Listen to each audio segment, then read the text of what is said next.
Witam, oto moja bassa po małym tuningu. Zostało zdjęte nadkole. Tablica rejestracyjna zamontowana z boku. Ucięta końcówka wydechu. I ściągnięte naklejki.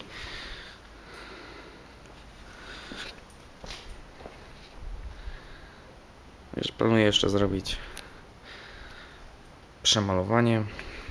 Zmienić światła, lusterka. Ściągnąć przedni błotnik. Albo ta krótka prezentacja dźwięku.